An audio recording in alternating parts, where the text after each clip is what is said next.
Welcome to robust news. Robust news में आपका स्वागत है। आज हम आपको एक ऐसी तगड़ी खबर से रूबरू कराएंगे कि आप जानकर आपको बड़ा आश्चर्य होगा। यहाँ किराए पर मिल जाती है दूसरों की बीवी, बाकायदा होता है एग्रीमेंट। शिवपुरी। हिंदुस्तान में कई प्राचीन प्रथाएं हैं जो आज भी चल रही हैं। आज जब महिलाओं को आगे बढ़ाने और उनके अधिकारों के लिए कानून बनाए जा रहे हैं, उन्हें बराबरी का दर्जा दिया जा रहा है, ऐसे में यह प्रथा सभी को झकझोर देती है। ऐसी कुप्रथाओं ने देश को शर्मसार ही किया है। आपको बता रहे हैं कि महिला सशक्तिकरण के बीच आज भी कुप्रथा के कारण महिलाएं अपने शोषण से आज़ाद नहीं हो पा रही हैं। किराए पर पत्नी, यह शब्द आपको हैरान कर देंगे, लेकिन सच है कि एक साल के लिए कुछ रकम देकर आप दूसरों की बीवी, बहू या बेटी को किराए पर ले जा सकते हैं। दशकों पुरानी यह कुप्रथा आज भी मध्य प्रदेश के कुछ इलाके में चल रही है। दूर दूर से आते हैं खरीदार। मध्य प्रदेश के शिवपुरी जिले में यह कुप्रथा आज भी चल रही है। धड़ीचा प्रथा के नाम से इसे जाना जाता है।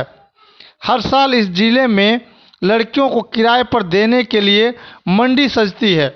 इसमें दूर दूर से खरीदार भी आते हैं। जिसे जितने समय के लिए लड़की चाहिए वो उसे ले जा सकता है। कई लोग एक साल के लिए महिला को अपने साथ ले जाता है।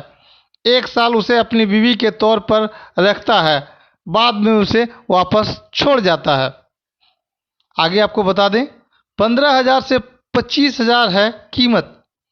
लड़कियों को ले जाने के लिए आज भी इस गांव में मंडी लगती है। कोई 15,000 में ले जाता है तो किसी का सौदा 25,000 से ऊपर लगाया जाता है। इस मंडी में दूर दूर से खरीदार लड़कियों या महिलाओं को लेने आते हैं। अब एक और इंटरेस्टिंग चीज़ बताते हैं। चाल ढाल से लेकर खूबसूरती भी देखते हैं लोग। यहाँ आने वाले लोग महिलाओं और लड़कियों की चाल ढाल और खूबसूरती को भी देखकर सौदा करते हैं। इसके बाद एक साल के लिए उसकी शादी कराकर विदाई दी जाती है। अब प्रशासन के खौफ के कारण यह दबे छुपे ही चलती है। हालांकि लड़कियों के परिजन अपनी खुशी से साल भर के लिए दूसरे पुरुषों को किराए पर दे देते हैं। इसमें यह कुंवारी लड़कियां भी हो सकती है या किसी की पत्नी भी हो सकती है। यह कुप्रथा ही है जिसे यह लोग आज भी नहीं छोड़ रहे हैं। बाकायदा होता है एक साल का एग्रीमेंट। इन महिलाओं को एक साल के लिए देने से पहले एक साल का एग्रीमेंट भी होता है। इसके लिए 10 रुपये से लेकर 100 रुपये तक के स्टाम्प पर दोनों पक्ष साइन करते हैं। एग्रीमेंट की शर्त लिखी जाती है। इसके बाद ही अपने घर की लड़कियों को सौंपा जाता है। बढ़ाया भी जा सकता है अनुबंध, यानी एग्रीमेंट को बढ़ाया भी जा सकता है, एक्सटेंड करवा सकते हैं। एक साल के लिए एग्रीमेंट पर जाने वाली महिलाओं के यदि कोई पुरुष ज़्यादा समय भी रखना चाहता है तो उसे अतिरिक्त पैसा देकर एग्रीमेंट बढ़ाया जाता है। खास बात यह है कि किराए पर दी जाने वाली लड़की से शादी करना जरूरी होता है। अब आगे आपको बता दें कि किस लिए ले जाते हैं लोग। किसी को माँ की सेवा करवानी होती है, कोई शादी का नाटक करने के लिए किराए पर ले जाता है, किसी की शादी नहीं हुई है तो कुछ समय उसके साथ बिता सकता है। अब आपको एक और चीज़ बता दें, मध्य प्रदेश राज्य में लिंग अनुपात तेज़ी से बढ़ रहा है और शिवपुरी इलाके में इसका प्रभाव देखा जा सकता है। खराब लिंग अनुपात होने के कारण इस कुप्रथा को बढ़ावा मिल रहा है।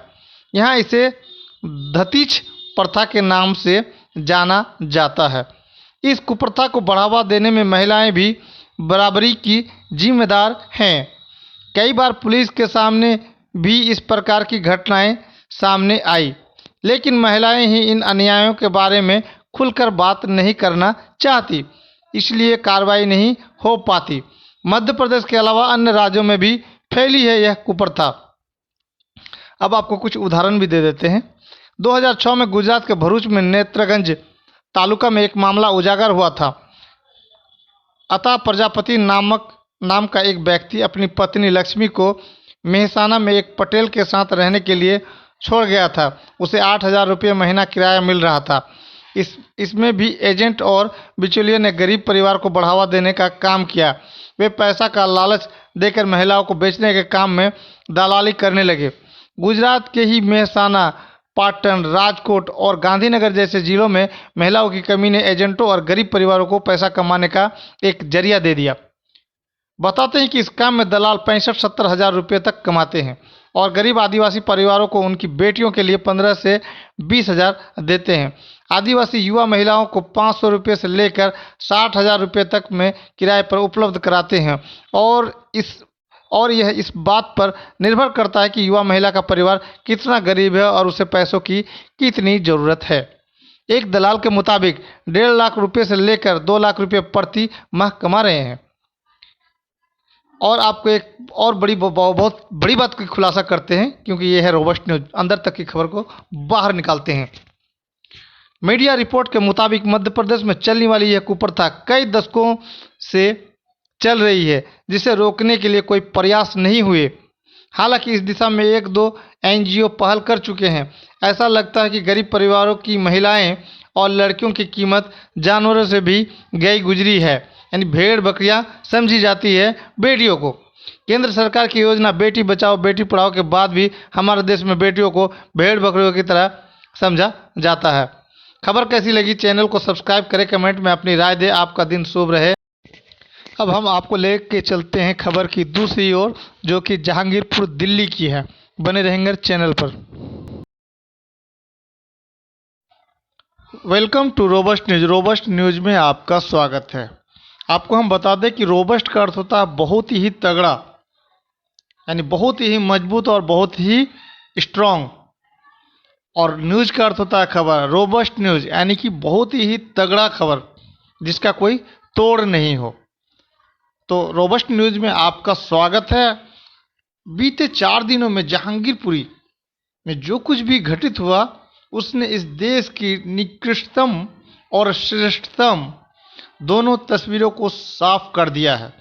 इस छोटी सी अवधि में ही हम जान गए हैं कि भारत को पूरी तरह से तबाह कैसे किया जा सकता है।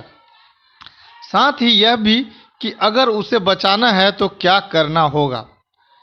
जहांगीरपुरी की घटनाओं ने भारत का निकृष्टतम और श्रेष्ठतम दिखला दिया है। 2 दिनों में ही हमें मालूम हो गया है कि भारत को पूरी तरह से तबाह कैसे किया जा सकता है, और यह भी कि अगर उसे बचाना है तो क्या करना होगा। जो निकृष्टतम था वह भारतीय जनता पार्टी, प्रशासन और पुलिस के वक्तव्यों और कृत्यों में प्रकट हुआ। हिंदी टेलीविज़न चैनलों के पत्रकारों में भी आम आदमी पार्टी ने फिर साबित किया कि यह द्विअर्थी संवादों की कला पर इतनी मुग्ध है कि वह नहीं देख पा रही है कि उसकी चतुराई भी उसकी अवसरवादिता और कायरता को नहीं छिपा सकती। जहांगीरपुरी में हनुमान जयंती के दिन एक हिंसक भीड़ को उन गलियों से गुजरने दिया गया जिनमें ज़्यादातर मुसलमान रहते हैं।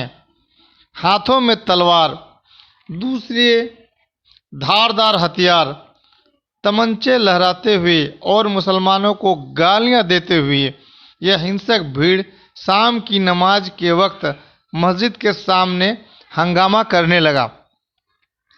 मुसलमानों ने इस भीड़ को पीछे धकेला, पत्थर चले, रिपोर्ट है कि गोलियां चली। पुलिस के सामने यह सब कुछ हुआ। पुलिस ने कहा कि यह जुलूस बिना उसकी इजाज़त के निकाला गया। ऐसे जुलूस को वह शोभा यात्रा कहती है। गाली गलौज, बंदूक तलवार के साथ हुड़दंग को अगर हम शोभा यात्रा मानते हैं तो हम भी धन्य हैं। पुलिसकर्मी घायल हुए और लोग भी, लेकिन कैसे, यह पता करने के पहले मुसलमानों की गिरफ्तारी शुरू हो गई। हिंसा के पीछे एक साजिश की कहानी भी गढ़ ली गई। यह सब कुछ दिल्ली पुलिस के चरित्र और उसके इतिहास के अनुकूल ही था। फिर भी हमें कहना पड़ेगा कि कार्रवाई का यह तरीका गलत था, निकृष्ट था। पुलिस ने अपने धर्म का त्याग पूरी तरह कर दिया है। पुलिस ने अपने धर्म का त्याग पूरी तरह कर दिया है। यह भारतीय जनता पार्टी की राजनीतिक परियोजना को लागू करने वाला दंडात्मक बल मात्र बनकर रह गई है। इसमें उसे आनंद भी आ रहा है। सारी प्रक्रियाओं को धत्ता बताकर मुसलमानों के खिलाफ द्वेषपूर्ण हिंसा में भाग लेना, बल्कि उसे कानूनी जामा पहनाना ही दिल्ली पुलिस का मुख्य काम रह गया मालूम पड़ता है।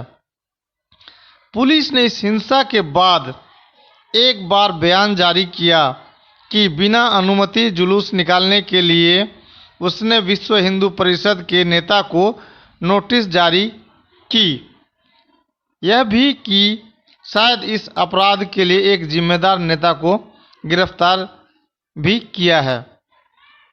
पर तुरंत ही परिषद ने पुलिस को सार्वजनिक रूप से उसके खिलाफ युद्ध की धमकी दी। तुरंत पुलिस ने सफाई दी कि नेता से सिर्फ तफ्तीश के सिलसिले में बातचीत की गई थी। ऐसा करके उसने गुंडों के सामने अपना इकबाल खत्म कर लिया। इसकी उसे परवाह नहीं, बल्कि उनके दल भारतीय जनता पार्टी के प्रति उनकी वफादारी साबित करने का उसे संतोष है। भारतीय जनता पार्टी के नेताओं ने फौरन प्रचार शुरू किया कि जहांगीरपुरी में बांग्लादेशी और रोहिंग्या अवैध रूप से अतिक्रमण करके रह रहे हैं और इस हिंसा में उनका हाथ है। यह मांग भी शुरू हो गई कि अतिक्रमण हटाया जाए और इस मांग का उत्तरी दिल्ली नगर निगम ने तुरंत दिया। हिंसा के अगले ही दिन उन गलियों के बाहर बुलडोजर खड़े हो गए, गलियों को तालाबंद कर दिया गया और वहां के रहने वालों को कैद करके उनकी दुकानों को ढहाना शुरू कर दिया। शहर के वकील सक्रिय हुए, शहर के वकील एक्टिव हुए। उच्च न्यायालय और सर्वोच्च न्यायालय के सामने अर्जी लगाई कि इस अतिक्रमण विरोधी अभियान को फौरन रोका जाए।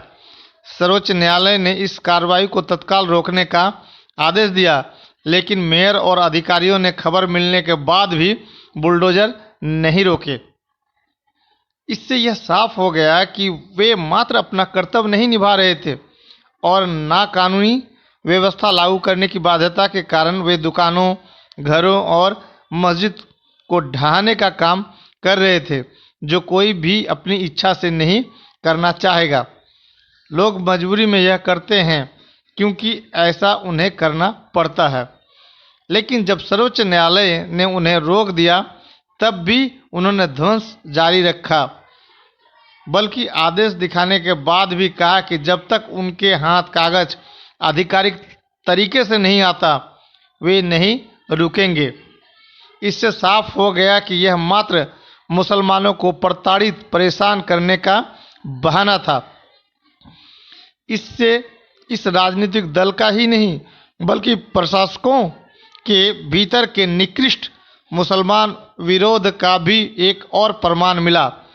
चूंकि अभी भी उन्हें प्रक्रिया की आड़ लेनी है, तो इस विध्वंस में हिंदू भी चपेट में आ गए, लेकिन इरादा साफ था।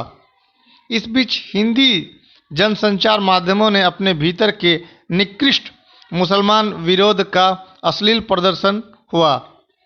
मुसलमानों के घर टूट रहे हैं, उनकी रोजी रोटी के साधन नष्ट किए जा रहे हैं। यह देखकर जो उछल रहा है नाच रहा है, चीख रहा है, वह क्या इंसान भी है? पत्रकार होने की बात तो छोड़ ही दीजिए। यह निकृष्टता टेलीविज़न के पर्दों से हमारे घरों में गलाजात फैला रही है, लेकिन इसमें हमें मज़ा आ रहा है। इस घटियापन के बिना वह क्रूरता संभव नहीं थी जो भारतीय जनता पार्टी की राजनीति का स्वभाव है। घटियापन आम आदमी पार्टी के नेताओं के बयानों में था, जब उन सब ने कहा कि बांग्लादेशी और रोहिंग्या लोगों को भाजपा बसा रही है ताकि वह दंगा करा सके। यह भी उन्होंने कहा कि भाजपा गुंडों और लफंगों की पार्टी है, लेकिन इससे उनकी चतुराई छिपाई नहीं छिपती। उनके बयान में बांग्लादेशी और रोहिंग्या के बहाने मुसलमानों के खिलाफ घृणा प्रचार है, लेकिन वह समझने वाले सब समझ रहे हैं।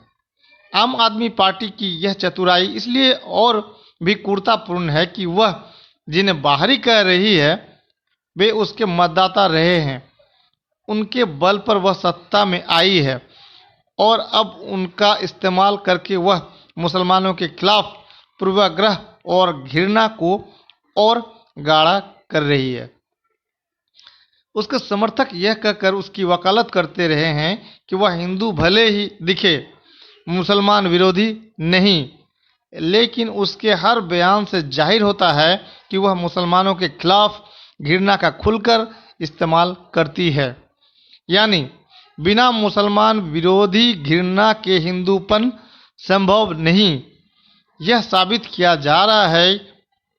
और भले आपके समर्थक हों, मुसलमानों की बलि चढ़ाने में उसे संकोच नहीं। ताकतवर लोगों के इस तमाम घटियापन और क्रूरता के बीच हमें इंसानी भलाई और श्रेष्ठता के सबूत मिले। जिन गलियों में हिंसा हुई थी उसमें रहने वाले हिंदुओं और मुसलमानों ने एक दूसरे का साथ नहीं छोड़ा।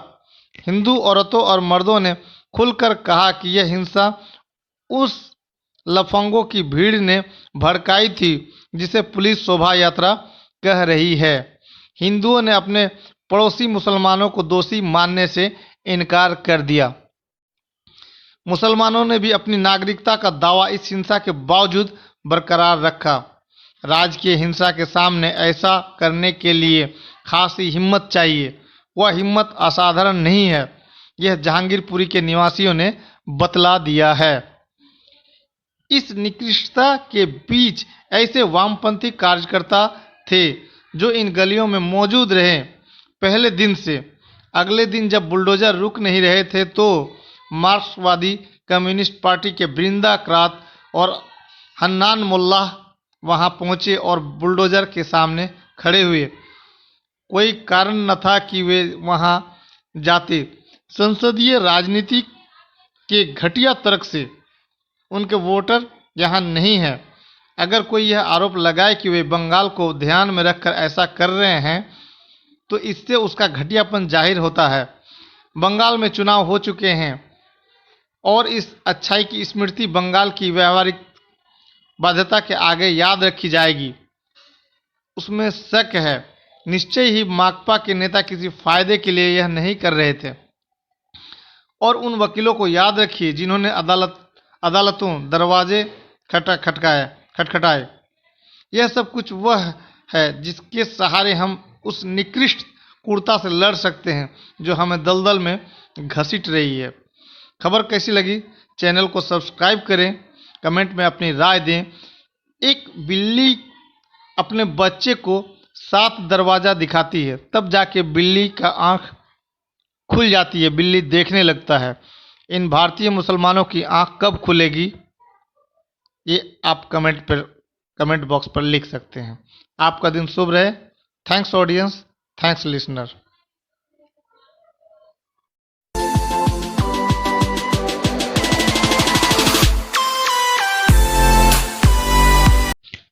Welcome to robust news. Robust news में आपका स्वागत है। हम आपको सीधे लेते चलते हैं उत्तर प्रदेश, और यह है उत्तर प्रदेश का ललितपुर। उत्तर प्रदेश के ललितपुर जिले में सामूहिक बलात्कार की शिकायत दर्ज कराने आई 13 साल की किशोरी के साथ थाना अध्यक्ष द्वारा कथित रूप से बलात्कार किए जाने का मामला सामने आया है। इस मामले में आरोपी पुलिस अफसर को तत्काल प्रभाव से निलंबित कर दिया गया है और थाने के अन्य सभी पुलिसकर्मियों को लाइन हाजिर कर दिया गया है। पुलिस ने बताया कि घटना के सिलसिले में 5 आरोपियों को गिरफ्तार कर लिया गया है और आरोपी थानाध्यक्ष की तलाश जारी है। इस घटना को लेकर विपक्षी दल सरकार पर जमकर निशाना साध रहे हैं। वहीं उप मुख्यमंत्री ब्रिजेश पाठक ने उन्हें इस मामले का राजनीतिकरण नहीं करने को कहते हुए प्रकरण के दोषियों के खिलाफ सख्त कार्रवाई करने का आश्वासन दिया। पुलिस सूत्रों ने बुधवार को बताया कि कथित पीड़िता की मां ने अपनी शिकायत में आरोप लगाया है कि उनकी बेटी 27 अप्रैल को जिले के पाली थाने में मामला दर्ज कराने गई थी। शिकायत के अनुसार बयान दर्ज कराने के बहाने थानाध्यक्ष तिलकधारी सरोज उसे अपने कमरे में ले गया और उसके साथ बलात्कार किया।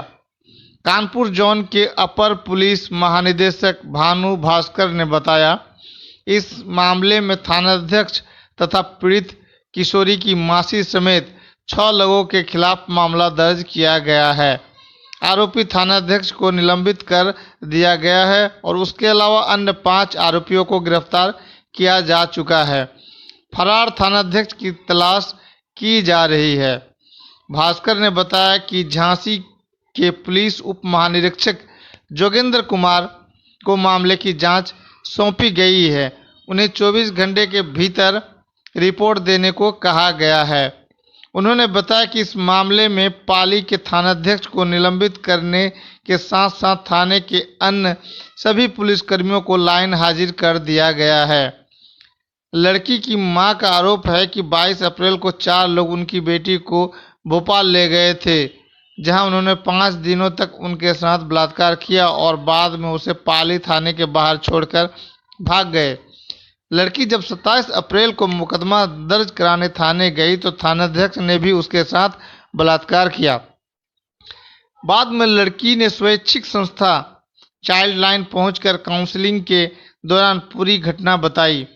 इस पर संस्था ने पुलिस अधीक्षक से शिकायत की, जिनके हस्तक्षेप पर मंगलवार 5 मई को इस मामले में बलात्कार, अपहरण और आपराधिक साजिश के आरोपों तथा पोक्सो और SC/ST कानून की सुसंगत धाराओं में मुकदमा दर्ज किया गया। पुलिस सूत्रों के मुताबिक इस मामले में 5 आरोपियों को गिरफ्तार किया गया है, जबकि आरोपी थानाध्यक्ष तथा अन्य अभियुक्तों की गिरफ्तारी के लिए पुलिस के 6 दल गठित कर उनकी तलाश की जा रही है। ADG law and order Prashant Kumar ने कहा, DGP ने DIG झांसी को मामले की जांच करने और SHO पर आरोप लगाने वाली परिस्थितियों पर प्रकाश डालते हुए रिपोर्ट सौंपने को कहा है। ललितपुर बलात्कार मामले में वह सुपरवाइजरी अधिकारी SP और अन्य की भूमिका गलती की भी जांच करेंगे। मुख्य विपक्षी दल समाजवादी पार्टी सपा और कांग्रेस ने इस घटना को लेकर सरकार पर हमला किया है। सपा ने एक ट्वीट कर कहा, भाजपा सरकार में सबसे बड़ा सवाल यह है कि किस पर भरोसा किया जाए और किस पर नहीं। ललितपुर में बलात्कार की शिकायत करने पहुंची नाबालिग से थाने में ही SO थानाध्यक्ष ने की दरिंदगी। अब CM मुख्यमंत्री बताए, पीड़ित बेटियां जाएं तो जाएं कहां? पीड़िता की सुरक्षा का इंतजाम कर दोषियों को मिले कठोरतम सजा। पार्टी ने एक अन्य ट्वीट में बताया कि सपा अध्यक्ष और उत्तर प्रदेश के पूर्व मुख्यमंत्री अखिलेश यादव पीड़ित बच्ची के परिजनों से मुलाकात के लिए ललितपुर रवाना हो गए हैं। सपा के मीडिया सेल ने एक पुलिस अधिकारी का वीडियो ट्वीट करते हुए लिखा है, योगी जी की पुलिस निरंकुश हो चुकी है। चंदौली में एक मासूम बेटी के साथ रेप और हत्या के आरोपों के बाद यूपी की योगी जी की पुलिस पर ललितपुर के पाली में पुलिस वालों द्वारा सामूहिक बलात्कार का आरोप लगा है। वसूली, हत्या, अपहरण, फिरौती के बाद अब यूपी पुलिस रेप और गैंगरेप भी करने लगी है। कांग्रेस महासचिव और पार्टी की उत्तर प्रदेश प्रभारी प्रियंका गांधी वाड्रा ने भी सिलसिलेवार ट्वीट कर इस घटना पर सरकार का घेराव किया। उन्होंने कहा, ललितपुर में 13 साल की बच्ची के साथ गैंगरेप, सामूहिक बलात्कार और फिर शिकायत लेकर जाने पर थानेदार द्वारा बलात्कार की घटना दिखाती है कि बुलडोजर के शोर में कानून व्यवस्था के असल सुधारों को कैसे दबाया जा रहा है। अगर महिलाओं के लिए थाने ही सुरक्षित नहीं होंगे तो वे शिकायत लेकर जाएंगे कहां। उन्होंने एक अन्य ट्वीट में कहा, क्या उत्तर प्रदेश सरकार ने थानों में महिलाओं की तैनाती बढ़ाने, थानों को महिलाओं के लिए सुरक्षित बनाने के लिए गंभीरता से सोचा है।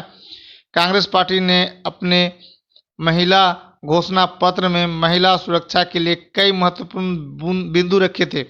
आज ललितपुर है। ऐसी घटना को रोकने के लिए महिला सुरक्षा और महिला हितैषी कानून व्यवस्था के लिए गंभीर कदम उठाने ही होंगे। इस बीच उत्तर प्रदेश के उप मुख्यमंत्री ब्रजेश पाठक ने विपक्षी दलों से कहा कि वे आपराधिक मामलों का राजनीतिकरण न करें। उन्होंने कहा, पीड़ित हमारी बेटी है और उसके साथ कुछ गलत हुआ है तो सरकार सख्त कार्रवाई करेगी और दोषी को किसी कीमत पर नहीं बख्शेगी।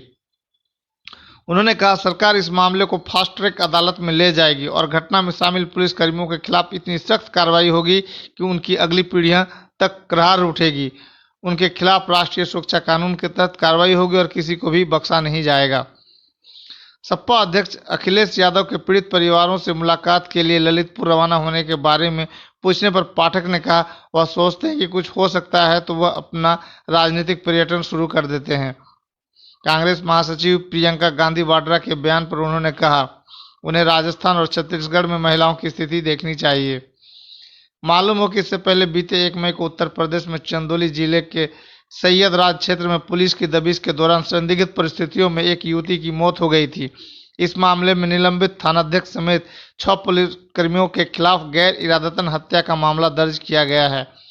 सैयद राजा थाना क्षेत्र के मनराजपुर गांव में पुलिस का एक दल एक बालू कारोबारी कन्हैया यादव को पकड़ने के लिए उसके घर पहुंचा था। यादव के खिलाफ गैर जमानती वारंट जारी हुआ था। पीड़ित परिवार का आरोप है कि इस दौरान एक पुलिसकर्मी ने कारोबारी की 24 साल की बेटी से बलात्कार किया तथा मारपीट की और जोर जबरदस्ती के कारण उसकी मौत भी हो गई। अब हम आपको ले चलते हैं खबर पूर्णिया की तरफ से। पूर्णिया में सीसाबाड़ी नाम का एक जगह है जहां चोरों ने ट्रैक्टर की बैटरी गायब किया है। ये चोर पहले बड़ी बड़ी चोरियां करते थे, लेकिन अब मंदी के कारण अब छोटी छोटी चोरियां करने लगे हैं और ट्रैक्टर से बैटरी चुराते हुए इन्हें पकड़ा गया है। खबर पर बने रहें, अभी और भी है खबर।